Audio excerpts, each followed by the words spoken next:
Assalamualaikum warahmatullahi wabarakatuh. Alhamdulillahirabbil alamin. Wassalatu wassalamu ala asyrofil anbiya'i wal mursalin sayyidina Muhammad wa ala alihi wa sahbihi ajmain, amma ba'd. Perkenalkan, nama saya Sri Ameliah dengan NIM 222020386208063 dari Fakultas Tarbiyah Prodi Pendidikan Agama Islam. Baik, adapun mata kuliah secara pendidikan Islam oleh dosen pengampu Muhammad Jafar SAG MA. Untuk memenuhi tugas review, saya selaku kelompok 1 akan mereview tugas makalah dari kelompok 2, 3, 4, 5, dan 6 dengan video animasi. Baik, adapun review makalah kelompok 2 dengan judul makalah yaitu Pendidikan Islam pada Masa Khulafaur Rasyidin. Khulafaur Rasyidin ialah para pemimpin pengganti Rasulullah SAW dalam mengatur kehidupan umat manusia yang bijaksana, cerdik, dan adil, serta selalu melaksanakan tugas dengan benar dan selalu mendapatkan petunjuk Allah Subhanahu wa Ta'ala. Adapun pendidikan Islam pada masa Khulafaur Rasyidin yaitu pertama, Abu Bakar As-Siddiq 632 sampai 634 Masehi. Pola pendidikan Islam pada masa Khalifah Abu Bakar dan umumnya masih seperti pola pendidikan pada masa Nabi Muhammad SAW. Yang kedua yaitu Umar bin Khattab. Beberapa perkembangan peradaban Islam pada masa Khalifah Umar bin Khattab yang meliputi sistem pemerintahan atau politik, ilmu pengetahuan, sosial, seni, dan agama. Yang ketiga yaitu Utsman bin Affan. Proses pelaksanaan pola pendidikan pada masa Utsman bin Affan ini lebih ringan dan lebih mudah dijangkau oleh seluruh pendidik, peserta didik yang ingin menuntut ilmu dan belajar Islam dan memiliki pusat pendidikan lebih banyak. 4. Ali bin Abi Thalib. Pada masa Ali terjadi kekacauan dan pemberontakan, sehingga ketika ia berkuasa, pemerintahannya tidak stabil. Dengan adanya gejolak politik pada masa pemerintahan Ali, kegiatan pendidikan Islam terhambat dan terhenti.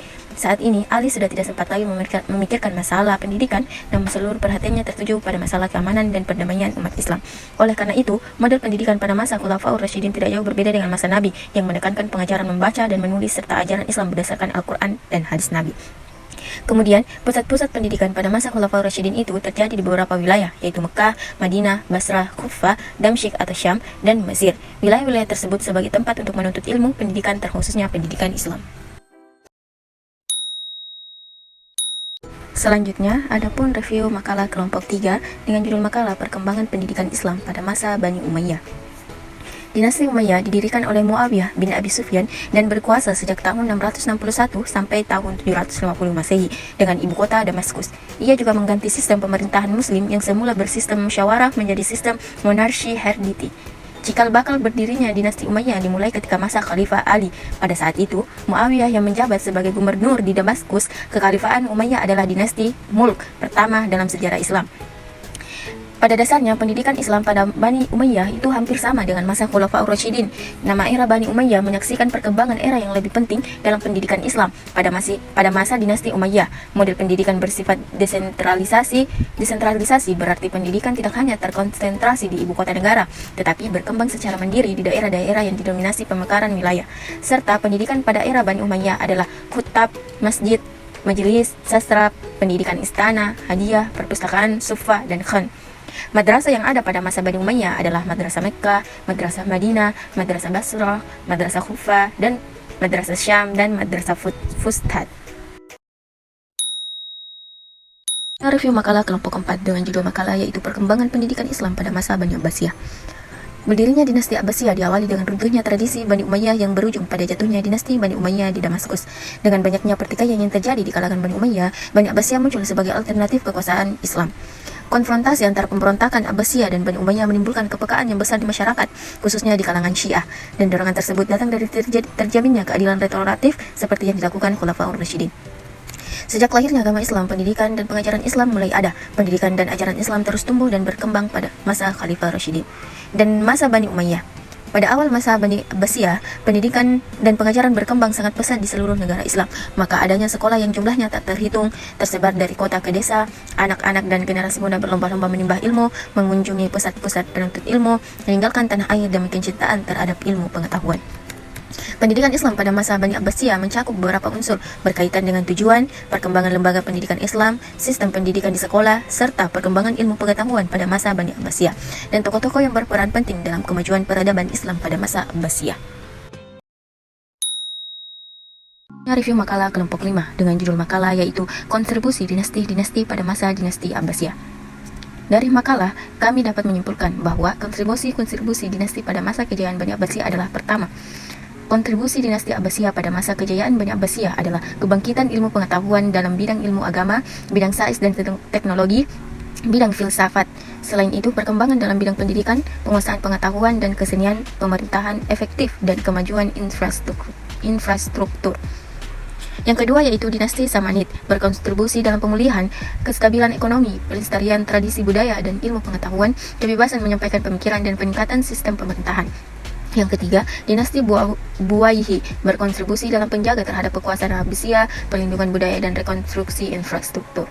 Yang keempat, dinasti Fatimiyah berkontribusi dalam pengembangan ilmu pengetahuan, penerjemahan karya-karya klasik, matematika dan astronomi, kedokteran dan farmasi, pengembangan teknik dan lain sebagainya. Yang kelima, dinasti Seljuk berkontribusi dalam sistem politik dan pemerintahan, kemajuan ilmu pengetahuan, kemajuan di bidang seni, arsitek dan madrasah. Dan yang terakhir, dinasti Ayyubiyah berkontribusi dalam bidang politik dan militer, bidang sosial dan bidang ilmu pengetahuan. Review makalah kelompok terakhir, yaitu kelompok 6, dengan judul makalah perkembangan pendidikan Islam di Asia.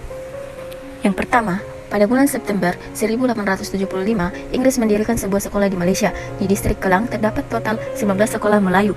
Bahasa daerah disetujui pada tahun 1880. Faktanya, sistem studi Al-Quran digantikan oleh sistem pendidikan tradisional Inggris, seperti Madrasah Al-Hamidiyah di Limbong Kapal, Kedah 1806. Madrasah Iqbal di Singapura 1907, Madrasah Al-Hadi di Malaka 1915, dan Madrasah Al-Mashhur di Penang 1926. Yang kedua, kebijakan di bidang pendidikan agama. Sultan mengharap rumusan sebuah objektif di dalam pendidikan dapat melahirkan rakyat yang taat beragama dan mereka dapat menjadi pelita ummah yang mempunyai fahaman dan penegakkan yang betul. Tanggal 1 Januari 2009, SPN 2021 Brunei diluncurkan. Timbul persoalan: 1. Apakah SPN 21 sudah cukup memberikan penekanan kepada pendidikan agama selaras dan hasrat?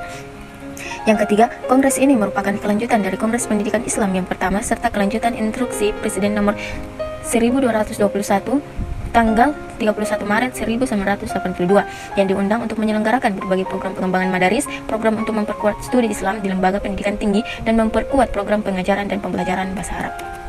Yang keempat, pada tahun 1980-an, perekonomian Singapura mulai booming sehingga menyebabkan sistem pendidikan Singapura mengalami transformasi dari kuantitas menjadi kualitas. Diferensi bagi siswa yang berbeda kemampuan belajar mulai diterapkan, seperti reorganisasi pendidikan vokasi dan pembentukan institut teknologi yang baru. Yang kelima, pendidikan di Thailand memiliki kesamaan dengan sistem pendidikan di Indonesia dan terdapat juga perbedaannya. Sistem pendidikan di Thailand terbagi menjadi 3, yaitu pendidikan formal, pendidikan non-formal, dan pendidikan informal. Untuk sistem pendidikan formal terdiri dari pendidikan dasar dan pendidikan tinggi, sedangkan sistem pendidikan non-formal terdiri dari program sertifikat kejuruan, program short course, sekolah kejuruan, dan entrance group program. Wajib belajar di Thailand adalah belajar 9 tahun.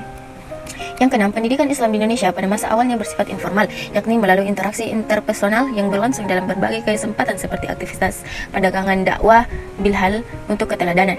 Pada konteks ini mempunyai pengaruh besar dalam menarik perhatian dan minat seorang untuk mengkaji atau memeluk ajaran Islam. Yang ketujuh, Sayyid Ahmad Khan lahir pada tahun 1817. Ia mendapat pendidikan dan pengajaran termasuk pembaca Al-Quran di rumahnya sendiri. Ia adalah tokoh pendidikan yang besar di India, pendiri Universitas Islam di India, Aligarh College 1875. Pada tahun 1889, mendapat gelar doktor honoris causa dalam ilmu hukum dari Universitas Edinburgh dan meninggal dunia pada tahun 1899. Yang kedelapan yaitu sistem pendidikan di Arab Saudi. Di samping sisi dunia kerja, daya tarik Arab Saudi yang lain adalah dunia pendidikan. Sistem pendidikan di Arab Saudi memisahkan antara laki-laki dan perempuan sesuai dengan syariat Islam. Secara umum, sistem pendidikan dibagi menjadi 3 bagian utama, yaitu pertama, pendidik umum untuk laki-laki, yang kedua, pendidik umum untuk perempuan, yang ketiga, pendidik Islam untuk laki-laki, untuk perempuan, untuk pendidikan umum. Baik laki-laki dan perempuan mendapat kurikulum yang sama dan ujian tahunan yang sama pula.